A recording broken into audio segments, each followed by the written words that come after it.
وہ لوگ جو اس پہ عمل کرتے ہیں، اس سے محبت کرتے ہیں، اس کو پڑھتے ہیں، اس میں غور و خوض کرتے ہیں، تدبر کرتے ہیں، اللہ تعالیٰ گویا ان کو بلندی عطا فرماتا ہے، ان کی قسمت میں رفعت اور بلندی مقدر کرتا ہے اور لکھ دیتا ہے۔ اور وہ لوگ جو اس کو طاقوں میں سجا کے مہد رکھ دیتے ہیں اور صرف جو ہے شادی میں جہیز کے موقع سے دلہن گزارنے کا سامان بنا رکھا ہے یا جھاڑ پھونک کی صرف کتاب بنا رکھا ہے، اس کے لیے صرف قرآن نہیں ہے۔ قرآن کا اصل وظیفہ، قرآن کا اصل کام، اصل مقصد ہے، قرآن کی اصل ڈیوٹی ہے، جس چیز کے لیے قرآن جو ہے اتارا گیا ہے نبی رحمت صلی اللہ علیہ وسلم نے، وہ ہدایت کے لیے۔ نبی رحمت صلی اللہ علیہ وسلم کے جبریل امین کے ذریعے یہ قرآن کا نزول ہوا، اس مبارک مہینے میں نزول ہوا، جس کے قرآن کے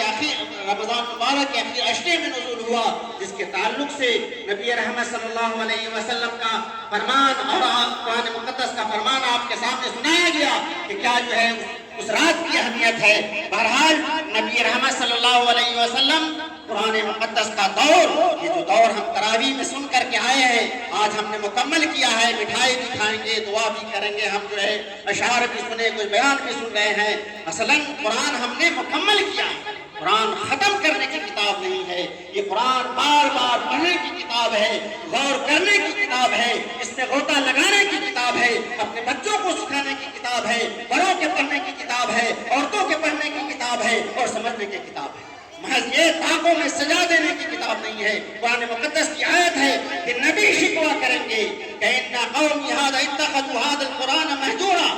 اتَّخَذُوا هَذَا الْقُرْآنَ مَهْجُورًا، کہ نبی جو ہے شکوہ کریں گے اللہ کے حضور کہ میری قوم کے لوگوں نے اس قرآن کو چھوڑی ہوئی چیز گردان دیا، کر کے چھوڑ دیا۔ محترم حاضرین، کہنے کا مقصد یہ ہے کہ قرآن مقدس کا پڑھنا اور پڑھانا سب سے پاکیزہ عمل ہے۔ نبی رحمت صلی اللہ علیہ وسلم کا نورانی قول ہے کہ جو لوگ قرآن کے ماہر ہیں ان کو جو ہے ان کا ٹھکانہ جو ہے کرام بررہ سفرہ، ان پاکیزہ جو ہے فرشتوں کے ساتھ ان کی ماہیت ہوگی، اور وہ لوگ جو قرآن کے ماہر ہیں ان کا یہ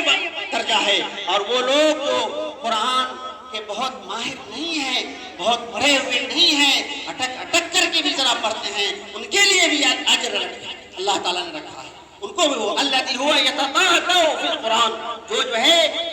جس کی زبان لڑکھڑاتی ہے، اٹکتی ہے، اٹک کے جو لوگ پڑھتے ہیں ان کو بھی دو اجر ہے، ایک تو پڑھنے کا اجر ہے، ایک جو ہے اٹک کے جو مشقت ہوتی ہے اس پہ بھی اجر ہے۔ بہرحال قرآن کہنے کا مقصد یہ ہے کہ قرآن اصل جو ہے کتاب ہدایت ہے، کتاب ہدایت ہے، اور یہ اگر وہ ایمان ہے ہمارا اور عمل صحیح ہے، اصل جو ہے ہدایت کی کتاب مانتے ہوئے اگر ہم جو ہے اس کو تو اس میں شفا بھی ہے، اس میں جسمانی اور روحانی بیماری کا بھی علاج ہے، بے شک علاج ہے۔ تعویذ کی بھی یہ کتاب ہے لیکن محض تعویذ کی کتاب نہیں ہے۔ تعویذ کی کتاب تو یہ ہے کہ آقا دو جہاں صلی اللہ علیہ وسلم نے اس کی چند چیزوں کو جو ہے کہا کہ نماز صلاۃ فجر کے بعد اور صلاۃ مغرب کے بعد، نماز مغرب کے بعد جو ہے معوذتین جو ہے یہ مستقل 3 بار پڑھے جائیں، قل هو اللہ 3 بار پڑھے جائیں، اور دوسرے جو اذکار ہیں ایسا شخص جو نماز کا پابند ہو اور ان صورتوں کو، ان اذکار کو جو قرآن سے ہے اور آقا دو جہاں صلی اللہ علیہ وسلم کے فرمان سے بھی بہت سارے اذکار ہیں، اگر اس کو پڑھے تو کیا اس کے آگے کوئی روحانی بیماری لگ سکتی ہے، اس کو کوئی جسمانی بیماری بھی اس کو لاحق نہیں ہو سکتی ہے۔ اور نبی رحمت قرآن اور حدیث پاک شاہد ہے، سیرت کی کتاب شاہد ہے کہ نبی رحمت صلی اللہ علیہ وسلم پہ جب جادو کیا گیا، کسی یہودیہ نے جادو کیا تھا، بکری کے گوشت میں زہر بھی ملایا تھا اور جادو کیا تھا، کیا کیا تھا، تو اسی 2 سورتوں کا نزول اللہ تعالیٰ نے کیا تھا، اور ایک آیت جو ہے پڑھی جاتی تھی اور گرہ جو ہے کھولے جاتے تھے، اور آقا دو جہاں صلی اللہ علیہ وسلم نے سے جادو کا اثر جو ہے زائل ہوتا تھا۔ اس میں شفا بھی ہے، لیکن اصل یہ کتاب ہدایت ہے۔ ہمیں قرآن سے تعلق رکھنا چاہیے۔ نبی رحمت صلی اللہ علیہ وسلم کے تعلق سے بخاری کی روایت ہے، بخاری میں کتاب الوحی میں ایک صحیح حدیث آئی ہے جس پہ آقا دو جہاں صلی اللہ علیہ وسلم کے بارے میں آیا ہے کہ کان ما اجود ما یکون فی شہر رمضان، کہ نبی رحمت صلی اللہ علیہ وسلم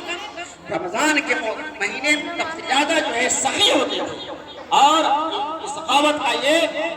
معاملہ ہوتا تھا، یہ مقام ہوتا تھا، یہ مرتبہ ہوتا تھا، ایسی سخاوت ہوتی تھی آقا دو جہاں کی کہ تیز چلنے والی ہوا سے بھی زیادہ آپ سخی بن جاتے تھے۔ اور اسی حدیث کے اخیر میں یہ بتایا گیا کہ آقا دو جہاں